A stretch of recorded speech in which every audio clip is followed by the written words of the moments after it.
just wanted to give a quick recap as to where everything stood with this Stage 2 upgrades. So I got everything wrapped up last night, and I had a little bit of a funny story.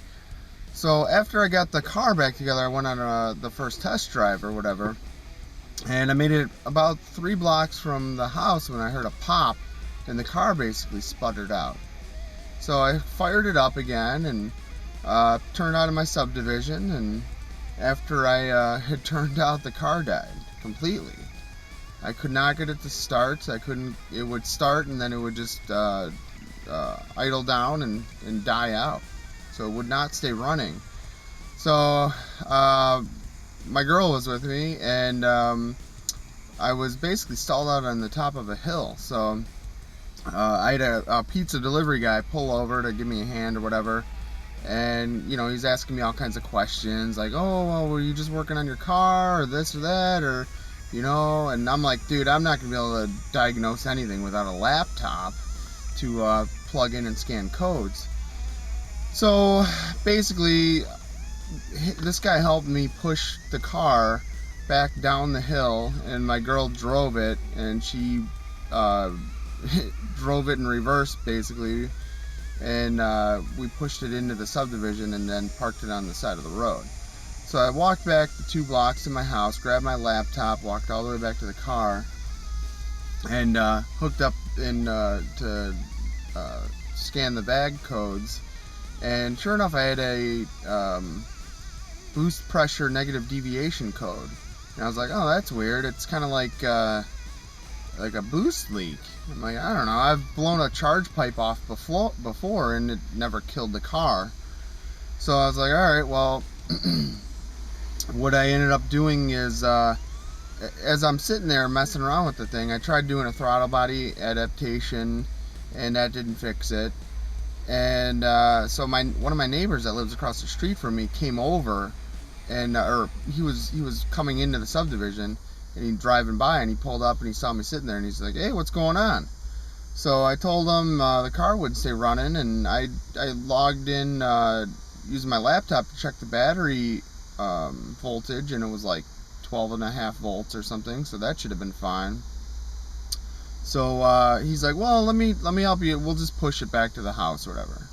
So me and my neighbor pushed while my girl steered, and I pushed this sumbitch probably like 2-3 blocks back to the house, and man, that was quite the workout. So this was last night at like 10 p.m. It was 90 degrees out.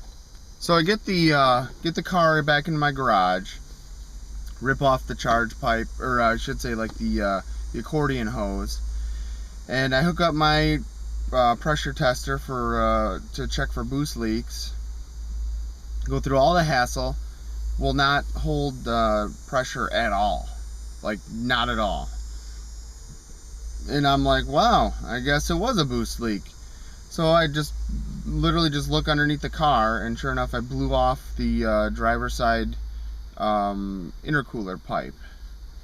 So I was just like, wow. So I could have fixed this on the side of the road with just a screwdriver, and like when I scanned it on the side of the road with my laptop, and it said the negative deviation for the boost pressure, I even said it. I don't know why I didn't look to see if any of the pipes blew off. So basically, I got it back connected. I reconnected the intercooler hose. I removed my pressure tester and reinstalled the accordion hose, and car runs fine. So I was like, okay. I was so tired yesterday. I'd been working pretty much all day yesterday to fabricate the mid pipes.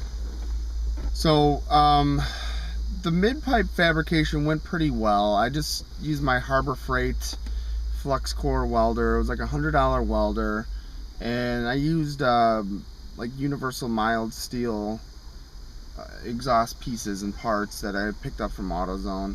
They're not mandrel bent. It's very janky, and it is what it is. So I did blow through the exhaust pipes in a couple spots, with the welder. I almost think that with the flux core it just gets too hot. The Harbor Freight only has 2 settings. It's either like min or max in terms of power. So min didn't even seem to strike a spark. Max I think is just a little bit too hot. So it almost seems like as long as like I would just do a tack, it would be fine. But if I try to like draw a bead and do more or do an actual line, it would just overheat the pipe. So I don't know. I guess that's kind of the nature of the beast with this flux core stuff. So maybe next time if I do some more with that, I'll just do a bunch of tacks, and then that'll be nicer.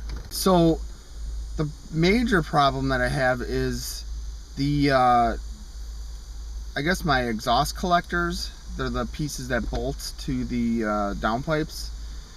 I had bought 2.5 inch to 2 1/4 adapters, which were nice. So the adapter is a little bit smaller than my 2.5 inch pipe. So my 2.5 inch pipe goes on the outside of the that adapter, but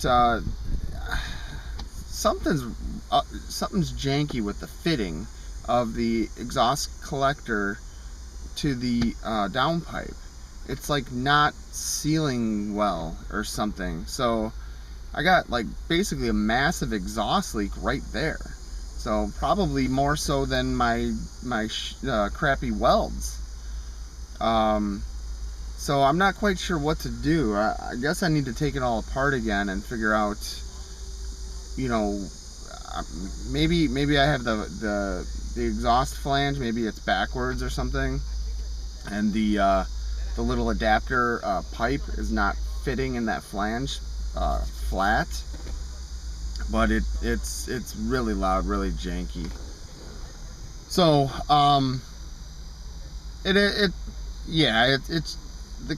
the exhaust shouldn't be as loud as it is. I don't like it this loud.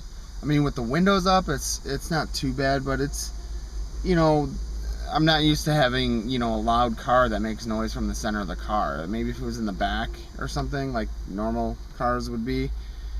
But here, let me show you. So this is with the windows down, and here you go. So when I'm not on the gas, it's not too bad, but I mean, it's just obnoxious.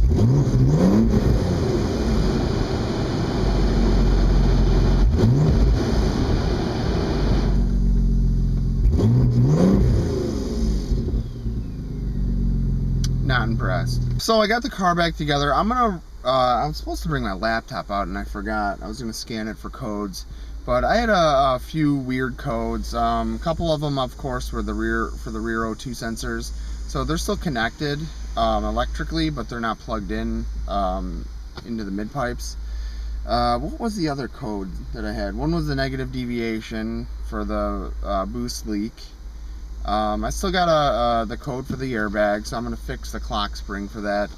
But what else was the... I don't know, I had a code that said something like to scan the instrument cluster.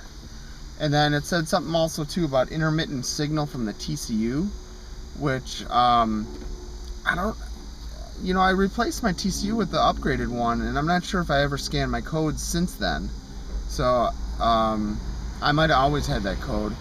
But one of the other problems I'm having is my air conditioning isn't blowing cold, and that kind of bothers me. I went through so much work and effort to keep the AC system charged up that should not even be a problem. So I'm gonna look into that. It almost feels like it's blowing cool, but just not blowing cold. So I'll have to figure that out, especially since it's so hot out. But other than that, the car seems to be running fine. It's just this exhaust leak is just so annoying. So I'm not going to be able to live with that for much longer. So I think I'm going to go order some 2.5 inch exhaust collectors. And then, I don't know. So I found some mandrel bent exhaust pieces. And they're like $33 a piece. So I don't know if I want to order those yet or not. Because if I order, you know, 4 45-degree bends, that's gonna be what, $130 or something like that. So I don't know. Just to give you a better idea of what it sounds like with this exhaust leak that I have. This is with the windows down. When I'm not on the gas, it's quiet, of course, because it's just a straight up exhaust leak. But it's the majority of the exhaust leak is coming out from the exhaust collectors, or those flanges where they bolt into the downpipe. So here it is. So it's got a nice little rumble. It's just when I get on the gas. I like how you can hear the turbo, but here, I'll just show you.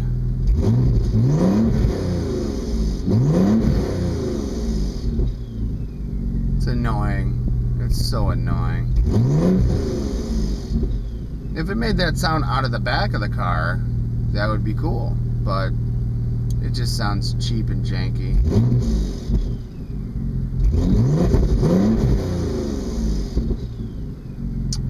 So I'm gonna have to fix that.